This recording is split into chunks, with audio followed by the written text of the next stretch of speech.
Welcome to the Cross Canada Spotlight. I'm Mike Arsenault. Every week we take a look at some of the most interesting and entertaining stories produced across the global news network.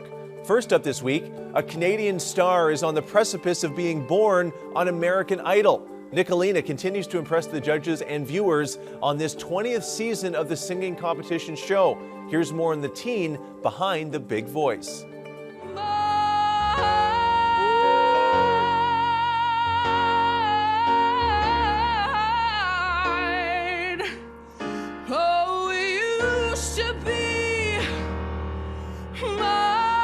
So even though it's called American Idol, a Torontonian may very well take the crown on the milestone 20th season of the show. So unbelievable. So 18-year-old Nicolina brought the house down after her powerful audition. And now that video has nearly 2 million views on YouTube. And how lucky am I? Nicolina is here with me right now. Hi, how are you doing? Hi, how are you?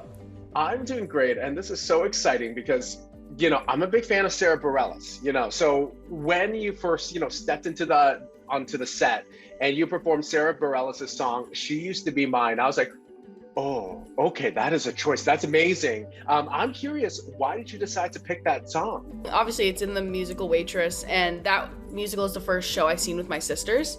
And when I seen that show, I was just hooked, and they were hooked. And later that same year, I decided to post that song on TikTok, She Used to Be Mine. And it got over like 1 million views in under a week or something, some crazy number like that. And when my audition kind of rolled around, I was thinking, like, what's the best song that just represents me and my story, and what song do I just resonate with? And She Used to Be Mine was like the first song that just kind of clicked. People around the world saw that standing ovation, and it wasn't just any standing ovation. Luke Bryan, Katy Perry, Lionel Richie. What was that moment like when Lionel even said, "You are what we have been looking for"? Oh yeah! I was stunned myself. I didn't really know what to think, and I didn't expect that kind of response, especially from such legends in the music industry.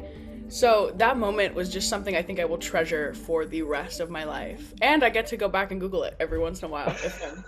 When I watched the audition for the first time, I was surrounded by my friends and family, which was just made it so much better. And there was just so much love circulating through that room.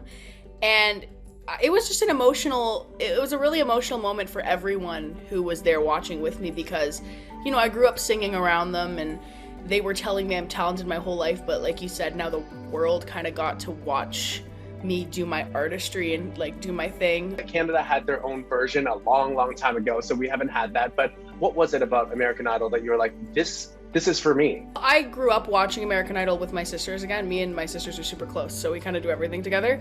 But we watched American Idol growing up and just always talked about, whoa, what if one of us were on that stage one day? Or whoa, what if one of us auditioned one day? And I feel like American Idol is just like the biggest platform to really share your art with, like as a singer and as a creator.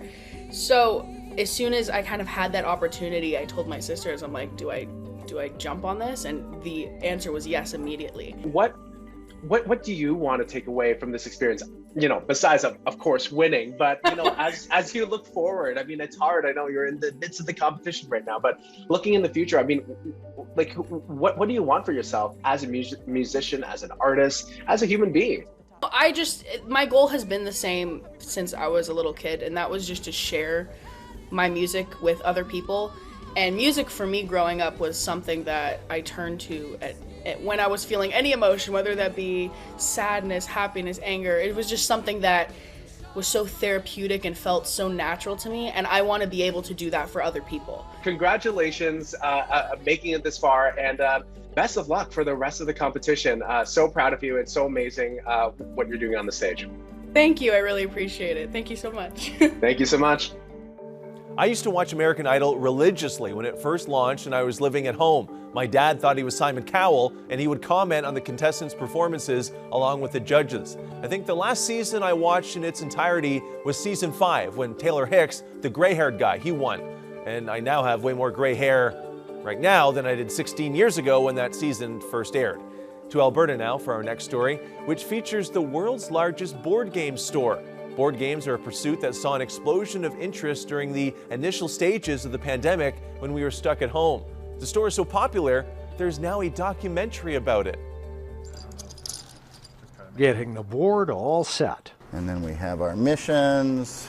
A classic, Ticket to Ride. You want to try and make trains. Gord Johansson's an old hand at it, as for his guest, Gary Snow. This is my first time. But he's certainly no stranger to games. I grew up playing Dungeons and Dragons. Gaming and nerd culture has become mainstream. And no one knows that better than Gord. So I would draw one. This is his place, the Sentry Box, and it's no ordinary store. As far as I know, we are world's largest game store. And now Gary's made a documentary about it called Friendly Local Game Store. From my research, it certainly is the largest game store, and Calgary should be proud of it. 7,000 games Gord's got here. These are some of the historical miniature games. Drawing in customers from all over the world. Every continent except Antarctica. It's almost like people make pilgrimages. I think you actually already got this one. It's social. People are so tired of looking at the computers all day. Playing something where you're talking with the people too, right? You don't even get that playing video games. The documentary really shows how games can bring people together from diverse backgrounds for a common purpose. This display was built by one of my staff, just for fun. Building it up bit by bit since opening 42 years ago. Still lots of fun. I love my job. I don't get to retire. I'm not allowed to retire according to customers because they're worried about what would happen. So if I put down 2 red, that would work.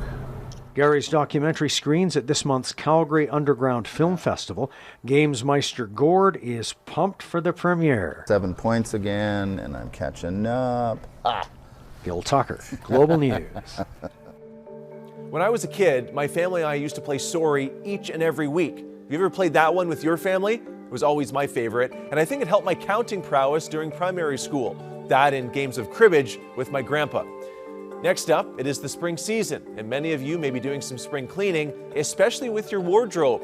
Clothing and textile waste is a big issue, but what about items used in the production of your clothes? A BC company is working to recycle those items. The dye has bled into the white. To the team at FabCycle, every cut of fabric has a life story to tell. And their mission is to keep that story going. So there's all kinds of different imperfections. An idea that started in 2017, Irina McKenzie launched FabCycle as a way to create a sustainable solution to use what was considered a waste byproduct in the production of textiles. We're actually dealing with something called pre-consumer, so anything that doesn't reach the consumer. So things like fabric rolls, sewing supplies, needles, thread, elastic zippers, all those supplies, and we make sure that that particular waste stream does not end up in the landfill.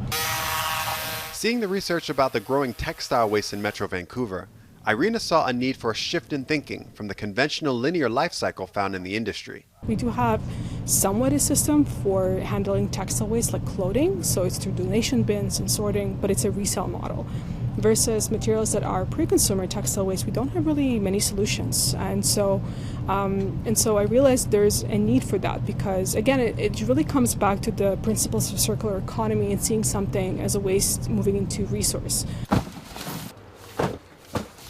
So they started accepting donations from fashion designers, film sets, and hobbyists. And over the years, their small and mighty team of staff and volunteers have figured out how to sort, categorize, and photograph endless amounts of textiles in hopes of giving them a new chapter. When it comes here, we have a whole process and systems in place that we know how to process those incoming materials that we collect and then put it on the website and sell it at highly reduced prices so those materials are accessible to makers and they can use them for what they are, which is really incredible brand new fabric. Yeah, I want something like gray kind of colors. As the pandemic has caused a rise in people picking up new skills and crafts, the shop has seen a steady increase of interest from the creator community, leading to amazing transformations of what would otherwise be considered trash. Been piles of bags that I just have fallen into of donated materials. I'm like, how do we even begin to sort this some days?